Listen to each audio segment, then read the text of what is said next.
ఎవరైనా అడిగారా? నీకు నీ పెళ్లాంతో సుఖం లేదు కాబట్టి విడిపోయి ఆ బిడ్డ తల్లిని చేసుకో అని చెప్పారా? లేదే. అమ్మమ్మ గారు, తాతయ్య గారు నా అభిప్రాయం చెప్పమని అడిగారు. ఇదే నా అభిప్రాయం, ఇదే నా సమాధానం, నా ప్రశ్నే నా జవాబు. నేను దుగ్గిరాల వారింటి కోడలిగా నా బాధ్యతలన్నీ వేలెత్తి చూపలేని విధంగా సక్రమంగా నిర్వర్తిస్తూ వస్తున్నా. నా భర్త ఓ బిడ్డని తెచ్చినా, ఆ బిడ్డ తల్లి ఈ ఇంటికొచ్చినా ఇదేం అన్యాయం అంటూ వీధికెక్కలేదు. అంటే ఆయన భార్యగా నేను తప్పు ఒప్పు, మంచి చెడు, సుఖం దుఃఖం అన్నీ కలిసే పంచుకోవాలనుకుంటున్నాను. కాబట్టి నేను విడాకులిచ్చే ప్రసక్తే లేదు. శభాష్ మనవరాలా, శభాష్.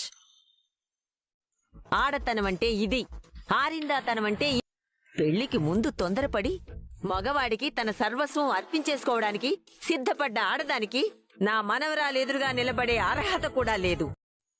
రాజ్, ఇక నీ నిర్ణయం ఏమిటో చెప్పు. బాగా ఆలోచించు.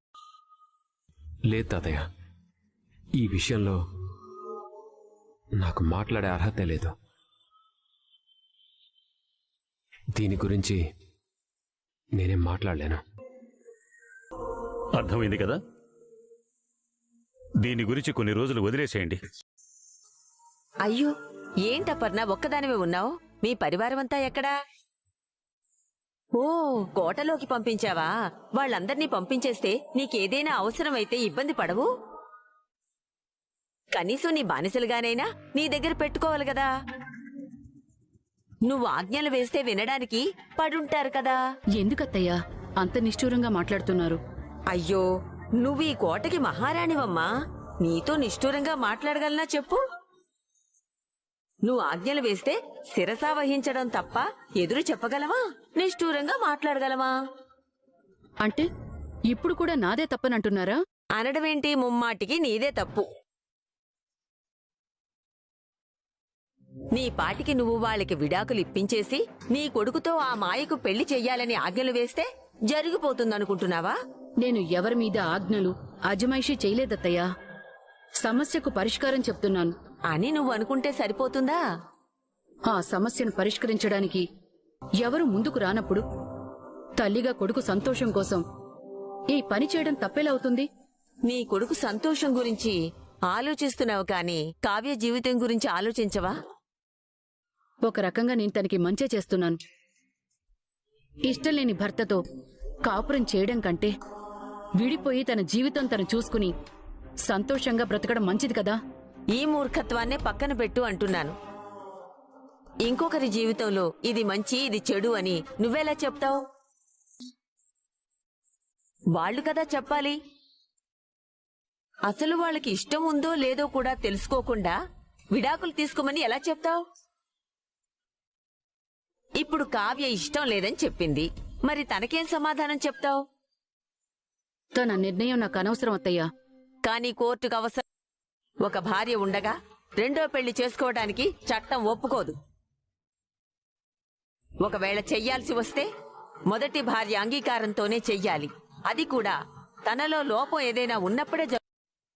మరి కావ్యకి ఇష్టం లేకుండా పెళ్లి ఎలా చేస్తావు? తనలో ఏ లోపం ఉందని చూపిస్తావు? అందర్నీ మంచిగా చూసుకుంటుంది, భర్తను అమితంగా ప్రేమిస్తుంది, అదే మాకు నచ్చలేదు అని కోర్టులో చెప్తావా? నీకు ఈ ఇంటికి సంబంధించిన అన్ని అధికారాలు ఇచ్చింది పెద్ద కోడలని కాదు, ఆగి ఆలోచిస్తావని, అందర్నీ సమానంగా చూస్తావని. కాని ఈరోజు నీ మీద ఆ నమ్మకం పోయింది. తల్లిగా స్వార్థంతో ఆలోచిస్తున్నావు. నేనొక ఆడదాని జీవితాన్ని నిలబెడుతున్నానత్తయ్యా. మరొక ఆడదాని జీవితాన్ని కూల్చేస్తున్నావు. ఇంత దూరం వచ్చావు కాబట్టి ఇప్పుడు చెప్తున్నాను విను. కావ్య విషయంలో నువ్వు తొందరపడి ఏ నిర్ణయం తీసుకున్నా నీకు అడ్డుగా నిలబడే మొదటి మనిషిని నేనే. తన కోసం ఎంత దూరమైనా వెళ్తాను. బెదిరిస్తున్నారా? అందులో అనుమానం లేదు. కావ్యకు ఇష్టం లేకుండా ఈ పెళ్లి జరిపించి రేపు ఆ విషయం బయటికి తెలిస్తే నిన్ను నీ కొడుకుని అరెస్టు చేయడంతో పాటు ఈ ఇంటి పరువు రోడ్డున పడుతుంది. దానికి నేను సిద్ధంగా లేను. మరైతే ఈ సమస్యకు మీరే పరిష్కారం చెప్పండి అత్తయ్య. నన్నడిగితే నేను కావ్యకే న్యాయం చేయమని చెప్తాను. అది జరగని పని అత్తయ్య. నువ్వనుకుంటున్నట్టు ఆ పెళ్లి కూడా జరగని పనే. ఏంటంటే ఇలా జరిగింది? మా అత్తయ్య గారు వాళ్లకు విడాకులు అడిగేసరికి చాలా సంబరపడిపోయాను. ఆ కావ్యతో విడాకులు అయిపోతే ఇక నెక్స్ట్ నా పెళ్ళే అనుకున్నాను. కానీ కావ్య ఇలా షాక్ ఇస్తుందని అస్సలు అనుకోలేదు. పిచ్చిదానా, అసలు ఇప్పుడు ఎంత మంచి పని జరిగిందో నీకు అర్థం కావడం లేదు. ఆ, కావ్య ఒప్పుకోకపోతే మీకు మంచి పనిలా అనిపిస్తుందా? అసలు కావ్య ఎలాంటిదో నీకింకా అర్థం కాలేదు. చూడ్డానికి అమాయకురాల్లా కనిపిస్తోంది కదా. తనతో ఎలా ఆడుకున్నా భరిస్తుంది అనుకున్నావా? తేడా వస్తే ఎవరినైనా ఎదిరిస్తుంది. ఆడదంటే అనుకువగా ఉండాలి, పద్ధతిగా నడుచుకోవాలని వాళ్ళ పుట్టింట్లో నేర్పించారు కాబట్టి పైకి అలా ఉంటుంది. అది నిజంగా తెగించి నిలబడితే దానికి సమాధానం చెప్పడానికి ఈ ఇంట్లో అందరూ కలిసినా సరిపోరు. అబ్బో, అంత ఫైర్ బ్రాండా? తేడా వస్తే ఈ ఇంటినే పెట్రోల్ పోసి తగులుపెట్టే అంత ఫైర్ బ్రాండ్. మరి అన్ని మాటలు అంటుంటే అత్తయ్య గారు విడాకులు ఇవ్వాల్సిందే, నా కొడుక్కి మరో పెళ్లి చేస్తా అంటూ వార్నింగ్ ఇస్తున్నా సైలెంట్ గా ఎందుకు భరిస్తుంది? చెప్పాను కదా, ఈ జనరేషన్ లో పుట్టిన ఆనాటి సావిత్రి టైప్ అది. ఓ, ఇంకా విలువలంటూ పట్టుకొని ఏడుస్తుంది కాబట్టి అలా అన్నిటినీ భరిస్తోంది. ఇప్పుడు మీ అత్తయ్య విడాకులు అడిగినా మౌనంగా ఉంది కాబట్టి మనం రెండో స్టేజ్కి వెళ్ళొచ్చు.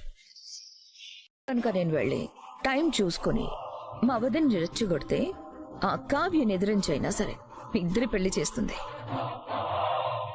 ఇలాంటి సమయం కోసమే కదా ఎదురు చూస్తున్నాను. ఇప్పుడు నేను వెయ్యబోయే ప్లాన్తో ఆ కావ్య కూడా మీ ఇద్దరి పెళ్లి తన చేతుల మీదుగానే జరిపించేలా చేస్తాను. ఓ మై గాడ్, కొంపతీసి ఇది వినేసిందా ఏంటి? సరిగ్గా సరిపోయారు ఇద్దరికిద్దరు. ఒకే గూటి పక్షులు ఎక్కడికెళ్ళినా ఒక చోటికి చేరినట్టు భలే కలిసారే. అమ్మయ్యా, ఇదేమీ వినలేదు. ఒకే గూటి పక్షులు అన్నానని చిలక గోరింకలతో మిమ్మల్ని మీరు పోల్చుకోకండి. మీరు గద్దా రాబందుల టైపు. హలో, ఏం మాట్లాడుతున్నావు నువ్వు? అవును, మరి నేను చెప్పింది నిజమే కదా. మా అత్తేమో ఈ ఇంటి పరువు ఎప్పుడెప్పుడు కూల్చేద్దామా అని చూస్తుంటుంది. నువ్వేమో ఆ పరువుని తీసి మరీ ఇంట్లో అడుగు పెట్టావు. అలాంటప్పుడు ఇద్దరు ఒకటే జాతి కదా. నోరు హద్దుల్లో పెట్టుకుని మాట్లాడు. ఆ ఆంటీకి కోడలు కదా అని ఊరుకుంటున్నాను. హలో, నా గురించి నీకు అసలు తెలీదనుకుంటా. టిప్పర్ లారీ లాంటి దిట్టంగా ఉన్న మా అత్తనే గుద్ది మూల కూర్చోబెట్టా. నువ్వు నాకు ఒక లెక్కే కాదు. ఈ కొత్త పిల్లకి నా గురించి అసలు తెలీదనుకుంటా. కాస్త మీరైనా చెప్పండి. బండికి మరీ స్పీడ్ ఎక్కువ ఉన్నట్టుంది. గుద్దితే గుజ్జరికి వేయడానికి కూడా పనికిరాదు. క్లాస్ పీకడానికి వచ్చావా నువ్వు? కాదు,